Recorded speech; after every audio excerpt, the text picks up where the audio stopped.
How did you get started on your angel investing journey?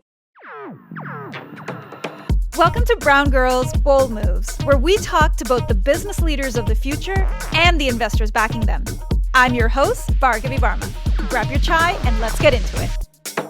What I thought would be really relevant and really special to do, talking about Brown Girl Angels. What better way to do that than to answer questions that our community, which is growing across our online and offline channels, what better way than to answer the questions that they have? Some of them are about me and my journey. Some of them are about Brown Girl Angels and what we do. So I thought, why not just go through some of these questions that we get in DMs and emails and at events when I meet people on Zooms and just answer them in the form of this pod. So let's get to it. Okay, so we have a question from Priya. She's based in a place I have been to only once. She's based out of Portland. But again, this is going to be something that I'm going to say, which is, I always act surprised when I hear of places and I hear a brown person from there. I'm like, oh, I didn't know brown people were there. So this is from Priya in Portland. And of course, Priya in Portland sounds perfect. How did you get started on your angel investing journey? I love talking about my journey into angel investing because it's not traditional. In the fact that a lot of people assume that one had a finance background or worked in finance, or the other reason is that it happened organically. It happened and evolved in a beautiful way. So what do I mean? I went through a life event. I went through a divorce over the past decade. And as with many things that we want to put to bed and look forward on, towards the end of my journey, I started to look at ways to do something sentimental to mark the end of the journey. And everything from what friends would suggest, like throw a divorce party in the Bahamas. And I was like, no, I'm not feeling that. To, of course, who doesn't talk about like buying a bag, a watch, there was that. And then there was this kind of third thing that was floating, which was like, I want to give back. I want to pay it forward. And that's very true to kind of the way I tend to be. And so I started to think about like, okay, I want to pay it forward to my girls. Like you walk out of these kinds of events, especially in, the family law system, and realize that there isn't, not to go in that whole direction, but I'm not saying anything that people don't already know, which is there's a lot of inequalities in a lot of systems, right? And so the family law system is one of them. And so there was this feeling of like, okay, can I pay it forward and way to woman as a way to mark the end of this chapter and this new chapter of not having the job of divorcing be a part of my life. And it was during that time that, in the spirit of just like learning, listening to pods, I listened to this podcast called Intro to Angel Investing, or like an Angel Investing 101 by a prolific angel investor by the name of Naval Ravikant. He's the founder of Angel List. He is a investor who's invested in some of the biggest, tech brands of today, Twitter, Uber, is to name a few. And that was just this thing that had nothing to do with what I was thinking about, that connected, and the dots connected for me when I just on Instagram surfing found a brand called Brown Girl Magazine. And at the time I was also reading about Arlen Hamilton, and there was something Arlen Hamilton, who was another angel investor that I feel really, stands out in a crowd of mostly male angel investors. And in that, she created this space for herself. And she talked often online and in her quotes about in interviews about investing in companies that she feels she could have seen for herself growing up.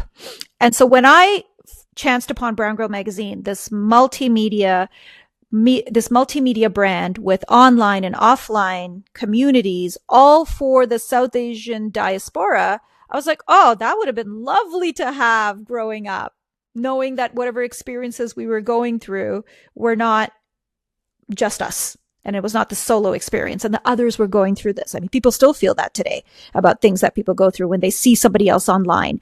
So I reached out to the founder, Trisha Sakujawalia, and just introduced myself cold and was like, hey, I love what you're doing. How can I be involved? And that actually initially started in the form of talking about how ironic we talked about maybe me doing a podcast, hosting a podcast under the Brown Girl magazine banner. That evolved into learning what her business was about, realizing that I was doing what I now know was getting to know the founder, due diligence, and all of these things that I now know the terminology for. But at the time, it was just this organic conversation of getting to know the founder, and then understanding that, oh, for her to take this to the next level, she's looking for some capital. I really think nobody else in this world other than Trisha was meant to run this business that she's doing out of New York.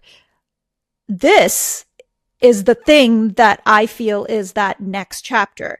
And so that is how my first impact-based angel investment happened. But at the time when we were talking, she was like, okay, so, are we planning to do this as a safe? I'm like, yes, we are planning to do it as a safe. Crap, what is a safe?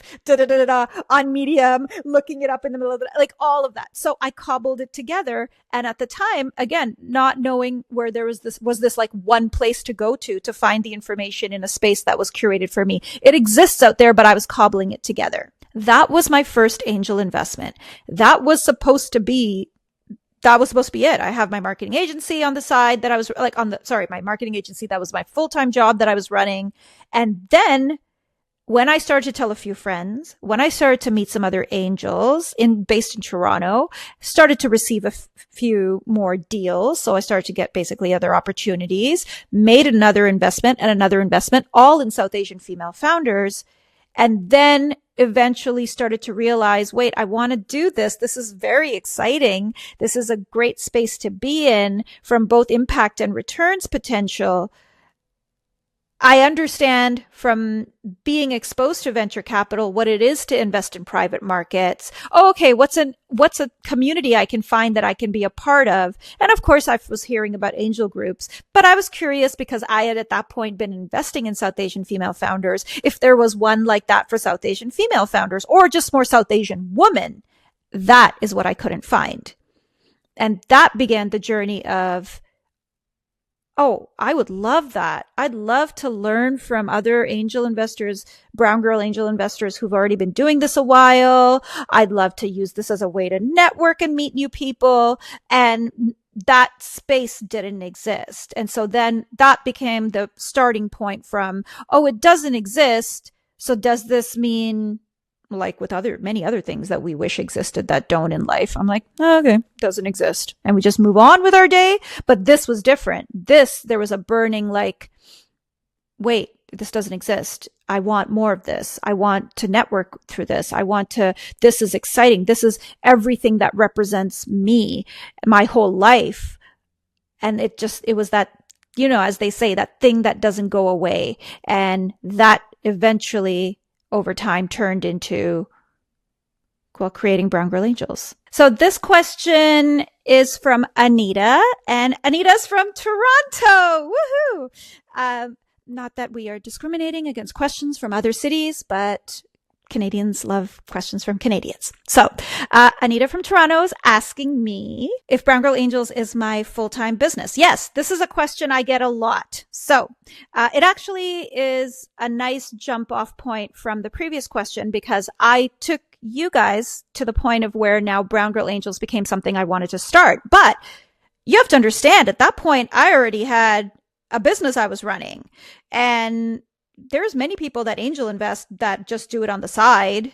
They, it's not their like all consuming life thing. So once I realized that this is something that I wanted to create for myself and create for other women and create generally as this like thing that wasn't, a thought that came and went, the questions I had to start asking myself were, in what capacity does Brown Girl Angels exist in my life? And by the way, I've gotten this question as well. So I don't know if I have to go through these and see if this question's in here, but in case it's not, where did the name Brown Girl Angels come up? Well, because I told a few friends about angel investing, we all got onto a Slack group, and I kind of one day was like, we're like Charlie's Angels, but brown. We're like Brown Girl Angels. It was actually a Charlie's Angels reference more than it was an angel group reference.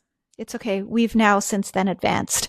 But that name, I guess, stuck. And then when coming back to like now thinking about, okay, do I want to take this into something that's more than a fleeting thought? And what would that look like? I was like, Brown Girl Angels. I don't want to look for another name. Like, it makes sense. Like, it's like when you see a corner store and it's called like Joe's Convenience, and you're like, I understand what this is. This is Joe's Convenience store. Like, it was literally that for me. This happens a lot, which is for people who have to, decide. And Maya Bakai, who's the GP of Spice Capital recently, we posted a clip on our Instagram of her talking about this, where she's like, she was saying that she meets founders who, aren't kind of like really, really committed or sure about why they want to be a founder.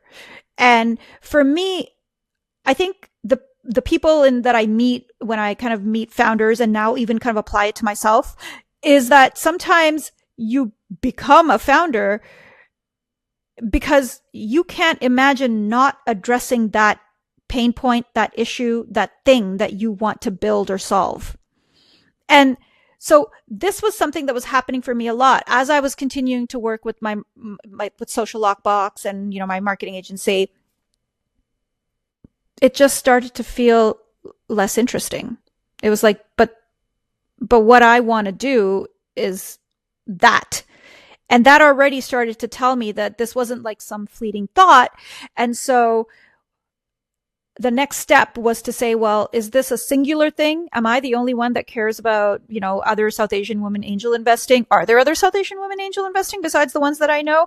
Are there enough South Asian female founders that are running companies? Like, these were all questions I had. So it's one thing to just go and say, I want to create this for myself. But if you're thinking about doing something in a way that is, more than a hobby, and applies to anybody, any founder, any business, you want to be thinking about, well, is there a market for this? Is the timing of this right? Is there if it's a product, is there a product market fit, or establishing that? Who is the customer? And like all of this stuff that you would do regardless of what your business is. And that's kind of what I spent, I would say, about 2 years kind of figuring out before I made a decision on this is what I want to do full time.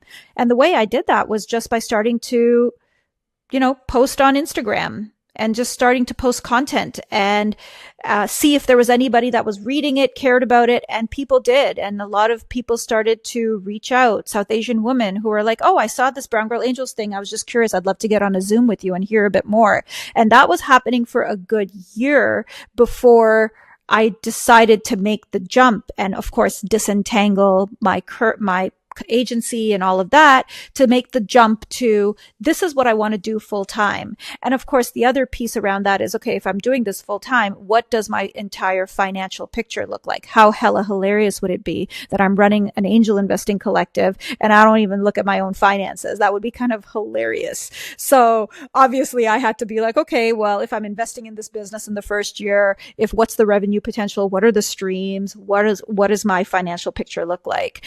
And all of this came to a head and we launched in February of 2025. So yeah, so we are a few months in and it's been really exciting. And so the question I get all the time, which is Brown Girl Angels your full time? My answer is absolutely resoundingly yes, yes, yes.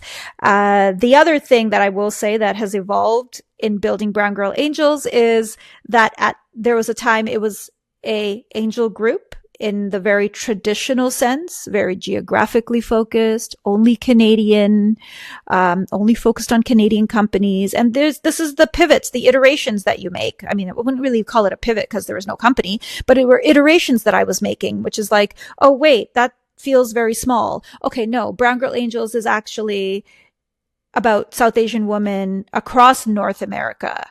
And then it was like, well, is it about South Asian women across North America, but investing in what? Oh, okay. if I'm going to do this and I'm the avatar for Brown Girl Angels, because I really started this whole journey with wanting to build something for myself to do this with alongside other women, well, I want to be true to that. So it's actually investing in other South Asian women. And so this evolution now to what Brown Girl Angels is today happened over asking the questions, having the conversations, deciding if I wanted to do this full time, looking at what my new financial picture would look like, and all these steps that I'm only sharing, not just to talk about Brown Girl Angels, but to talk about what I think are important steps for the small businesses that I speak to and the women that I speak to that say, oh, I'm just really kind of just itching for something creative. I have my full-time job and I'm thinking to start this.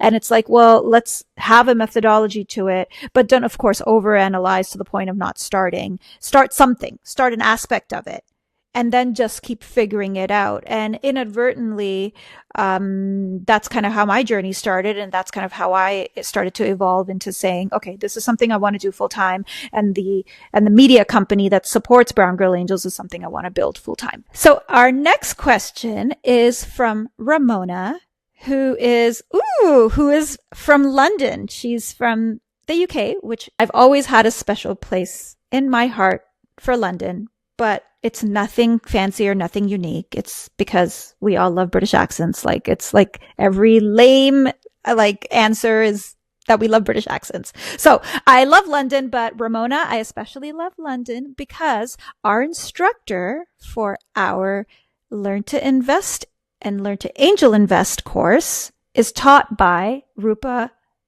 Ganatra Poppet, and she is an instructor and a solo GP, which I'll explain in a bit what that means, but she's an investor out of London. So currently London's on the brain for me a lot. Ramona, we're going to answer your question. Let's stick to the question. Your question is, what is angel investing? Okay.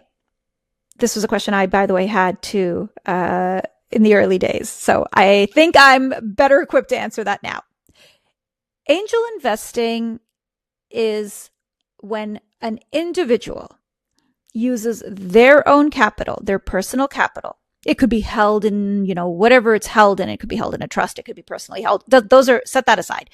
It is when an individual uses their personal capital to invest in a company in exchange for equity in that company in the form of usually shares, and a way to basically create opportunity to generate a return for when that company, if and when that company has some kind of an exit, whether that be a sale, an acquisition, going public. Those are all, ways in which companies can go from being a company making nothing to one day being worth something. The point of angel investing is basically a way to enter what is called private markets. So something that's not publicly available, not on the stock market, not just available to buy online or whatnot, but it is a way to invest in private markets, in companies that are not public, so that you can eventually, if the company exits or has some kind of a liquidity event, you are able to now make money on the money that you initially invested. So whether that's 2 times what you put in, 5 times what you put in, it's often referred to as 2x, 5x, 10x, 100x. I mean, whatever x, it's referencing the multiple, the return on your investment. And so angel investing is a personal capital investment. And that can also be said in a way of what it is different from. Angel investing is different from venture capital. Venture capital is where you are using your personal capital, but you are giving your money, you are handing over your capital to someone, a GP, a general partner at a fund, to a syndicate. You are handing your money over to someone for them to invest on your behalf. Venture funds are where the GP of that fund picks the companies and they decide what to invest in with your money that you've entrusted them with. Angel investing is where you decide what you want to invest in with your capital. So those are the two different things. The words, the asset classes sometimes get mixed up, but that's a very, very rudimentary way to explain what it is. So the next question we have is from Tina, and Tina is from Baltimore. Thank you for this question. And it's one that is deeply, deeply relevant to Brown Girl Angels, especially, which is, why was it important to introduce South Asian women to angel investing? Great question. So one of the things, as I alluded to earlier, was the desire for me to angel invest came out of my own personal journey in wanting to fund a company led by a South Asian female founder because she was building something that I deeply cared about. That was how this started. And then moved into, well, I want to do this and learn more about this alongside other South Asian women, because maybe amongst them might be women who are also interested in investing and funding South Asian women. The evolution of that into, well, why do I care so deeply about South Asian women being exposed to this asset class is because this asset class has proven time and time again to be an opportunity for women to create impact, if that's something that they're looking for in their lives, in the form of giving back. But it's not charity, because we are talking about real dollars. It is an opportunity for women to expose their financial portfolio, and at least a fraction of it, to a higher risk asset class that generates a higher reward when there's an opportunity to see an exit with a company that does well. That's not going to be all companies. And we can talk about some of the things that I have gripes with when it comes to angel investing and the current conversations around it, because it's really great, gaining a lot of traction, especially in the social media space. But without playing in the sandbox, there's no opportunity for any reward. And over the past decade plus, we've really seen, especially in tech companies, in consumer too, but we've really seen what the outcomes are like for people who have invested early in companies that have gone on to have big valuations and big exits. Those early investors, well, really generate a lot of wealth. I say that, but then with that, I also say that's not every company. But what we know is if there's no reward, there's no return if you're not even trying. The thing that in tandem with that we see is that playing in the sandbox of angel investing in in private markets is something that has been offered and afforded to men because they are all playing in circles in their workspaces, in their social circles, on the golf course, wherever that is, where they are having conversations about these things, and specifically about finance and angel investing for a while now. South Asian men have also been having these conversations and are in these circles and having these conversations because they're knee-deep in tech. They're knee-deep in finance. We see a lot of representation of South Asians in the diaspora in a lot of these business, medicine, education, law, like a lot of the professional degrees, a lot of business, a lot of industry. South Asian women are also in those spaces, but they're not having those conversations. So they're not even seeing the opportunity to have any kind of a return. You have to at least be exposed to something, even if you're playing in that space and even a fraction of it, to see the potential reward from it.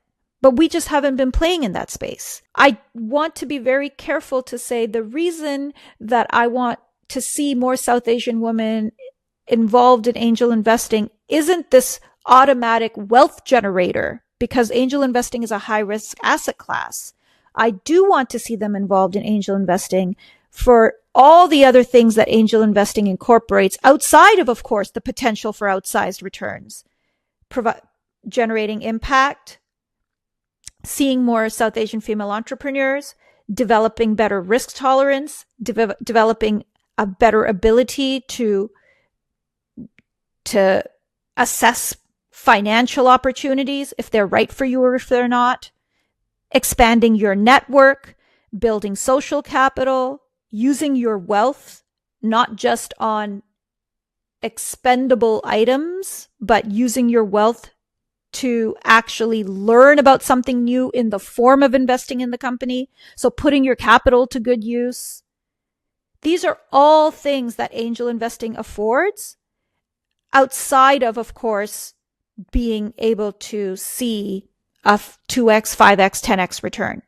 And South Asian women aren't playing in that sandbox. So if we're not playing in that sandbox, how are we ever even seeing that opportunity? And I think that that's really important for future generations, for the young woman, for the young South Asian female founders, because yes, it gives them now through this capital an opportunity to build companies, but it also sets up what I have been calling the extended remix of the immigrant dream.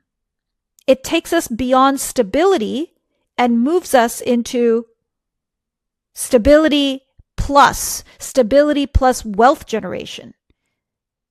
And that's the next step. And so that's really important to me. And to me, angel investing is a great way to enter a lot of those spaces. The question we have here is from Asha. And Asha is from Indianapolis. Ooh, I just recently interviewed someone from Indianapolis. So the question from Asha is, what is it that South Asian women specifically can learn from angel investing?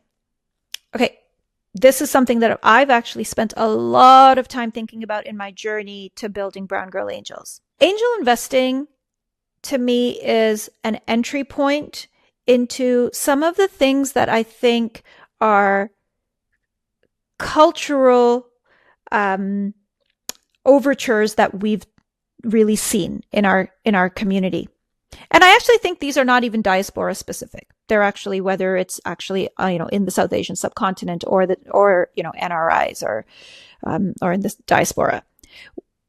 South Asian women have only recently really claimed financial independence and their own financial stability as something that is important to them, where their financial wealth, their individual financial wealth, is not in relation or attached to their husband, their partner's wealth. This is a very recent thing.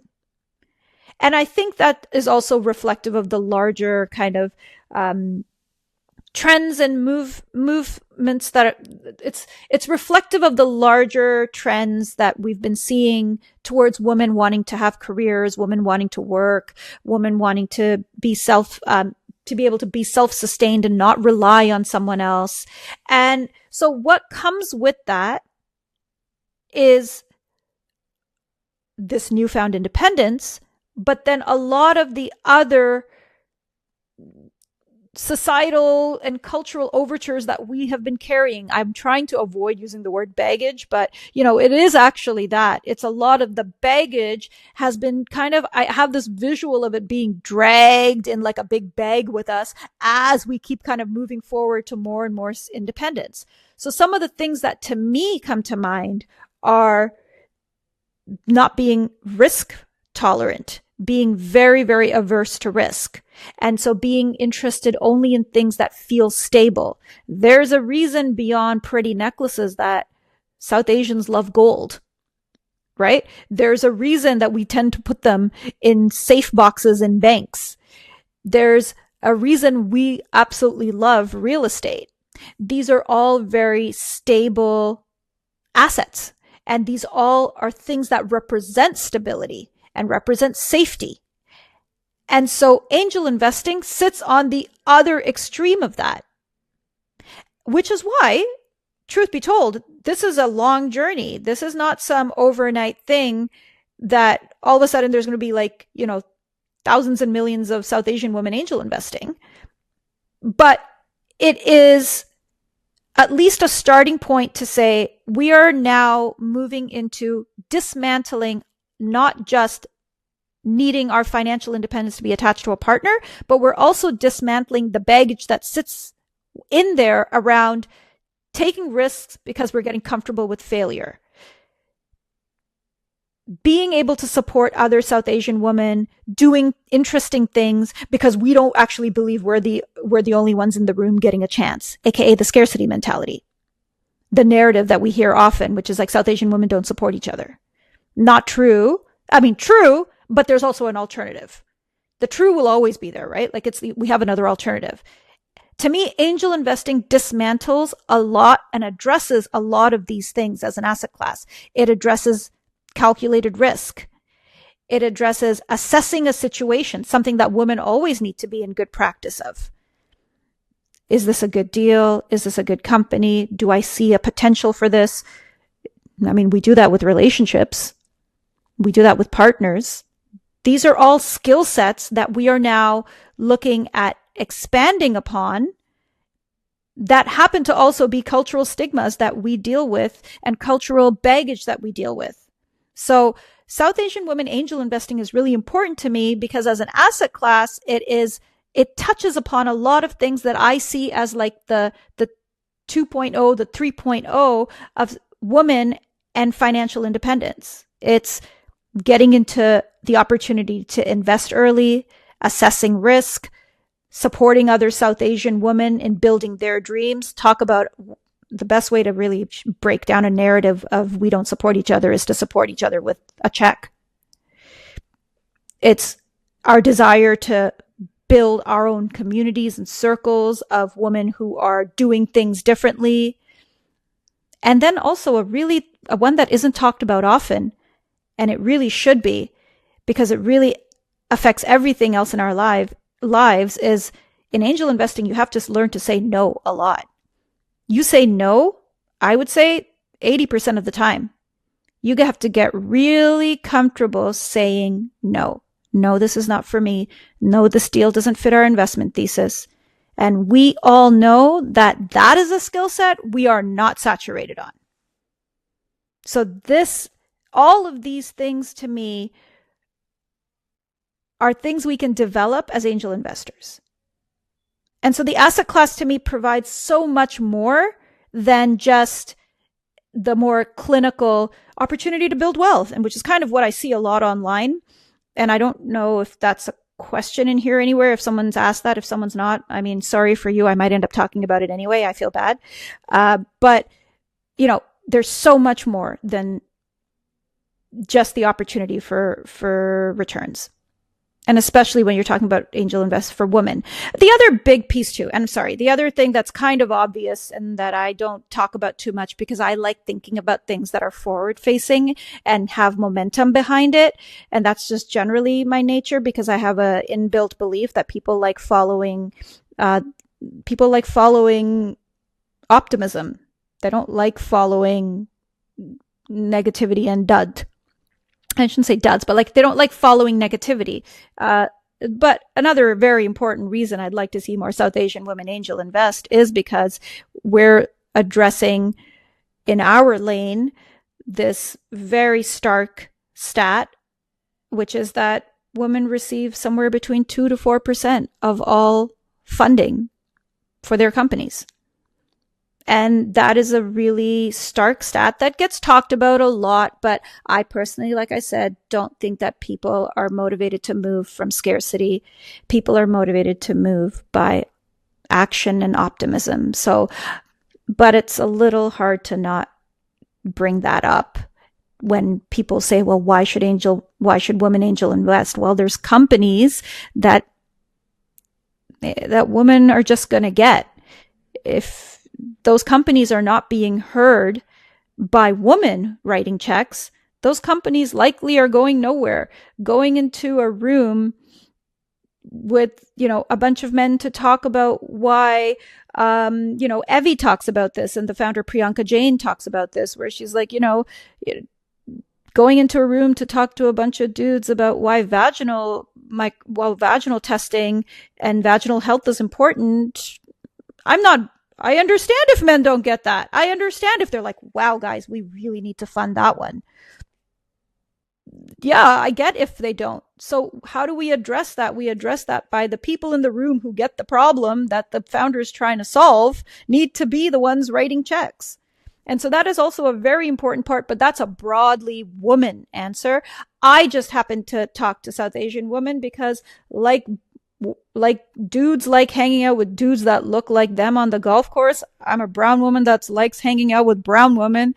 So I could sit down and have some chai and maybe a little gupshup and then call it a day. Like it's nothing different. We connect to relatability. We connect to people that we feel seen, heard, and understood from. It's fundamental. So that's the reason for me when it comes to like really, when I think of an insight of like, well, why South Asian women? I'm like, well, I don't know. I like me and I like my people. So the final question we have here is from Rekha. She is from Boston. And she says, I've heard a lot about female founders being an add value to the companies that they're in. Can you talk a bit more about that? Yes. So whether it's some studies that I've seen from like as early as 2012 to more recent studies, and I believe the most recent study was issued by Harvard, and we'll find it and we'll put it in the show notes. There's now enough data to show that when women are involved in a company, capital is used more efficiently. There's a higher chance of the company generating returns. There's better response from customers. There's generally a halo of women adding value across all functions, let's call it. And the data around that, I'm not going to sit here and just read that off because we can provide it to you. But I think the thing that stumps women, especially when they're fundraising and when they're in verticals that, are more male dominated, example, fintech, example, construction, is that women see as founders of these companies that they really do provide a unique and different approach to solving problems because they're coming at it from a different lens. The lived experience, the approach and the way of thinking to solving problems is fundamentally different, and different in a way that actually generates opportunities, generates innovation, generates returns, and is actually really important to have in verticals where there's only been one way of thinking and one approach to things. Women are stumped often by knowing that what they're bringing to the table is usually much farther along, especially when they fundraise, than what men do. In that, women tend to have a lot, they tend to demonstrate a lot more traction in their company. They tend to already have product market fit.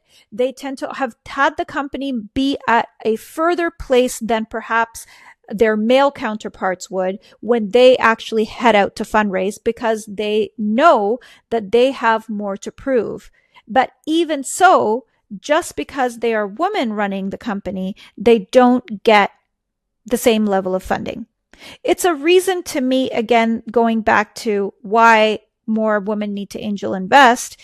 It's because even with our own implicit biases that even women have against other female founders, a whole separate topic we need to talk about, the chances of being funded are greater by a female investor who's actually willing to take the meeting and hear the idea and hear the way you're thinking, because there's just a relatability of, I can see how you could be the person to solve this problem. What happens a lot in these in verticals where they're heavily male dominated is they're not even getting the meeting. They're not even making it to the point to say, here's why this company is different. So this all goes back to, we need to have more women at the table receiving these deals, hearing these pitches. And that to me increases the success of these companies being funded, which when you zoom out is what creates opportunity for society to improve, because these companies are solving pain points and problems. Brown Girl Angels to me is the lane in which I'm starting to play. And South Asian women, I want to see them join me in starting to play in this lane, which is taking one slice of this very big thing that we're trying to solve and address it in a way where it not only addresses the issue of funding, but it addresses some of the things that are on an individual and cultural level.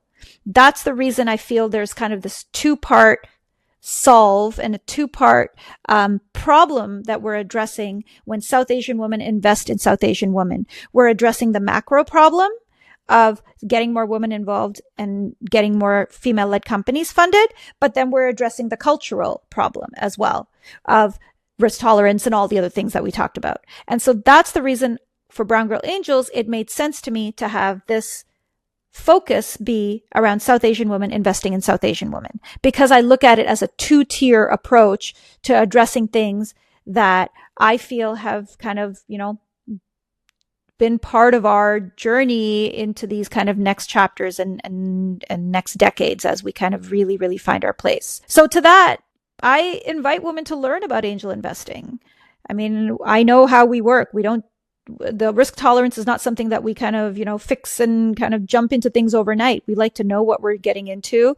We like to plan things that we're getting into. We like to really understand it. It's the reason that we offer an angel investing course every month. That's a deep dive into angel investing. It's the reason that we have venture capitalists, South Asian female venture capitalists who are part of our community to answer questions and to, help and facilitate learning and to do a lot of the due diligence that they already do in their day-to-day. So to me, when South Asian women are at a place of financial stability in the form of being accredited investors, what is an accredited investor is something that we can also include in the show notes, because these are, government regulated designations.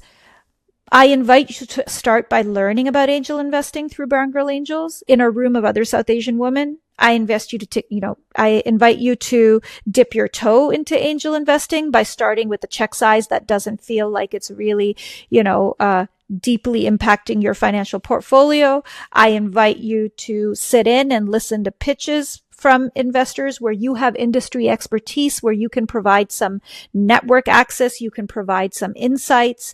So these are all things that I think that we can do to just expose ourselves to this asset class and to the opportunity to play in these spaces and, and really start to see conversations kind of move into the extended remix, as I call it, of financial wealth and financial independence. Well, that concludes the questions that we have from the community. So thank you so much for those questions. Visit us at browngirlangels.com. Find out all the things that we're doing. Join the collective. All our activations are on there. Hang out on browngirlangels.com. Grab some chai, go through the site, and I'll see you soon. To learn more about angel investing and to get involved in mobilizing your capital and funding South Asian female founders building scalable companies, enter our world. You can find us at browngirlangels.com. Now you can also interact with us on major social platforms: Instagram, TikTok, YouTube, LinkedIn. And of course, grab your chai, open your inbox, because there's our newsletter, Brown Girls Money Moves. Do also attend one of our Brown Girl Angels events in your city. We host a monthly dinner series called Brown Girls Desi Dinners, so make sure to sign up for that. Thanks for listening to Brown Girls Bold Moves. I'm your host, Bhargavi Varma. This podcast is produced by Edit Audio and associate produced by Cam Graywall. Don't forget to hit follow so you never miss an episode.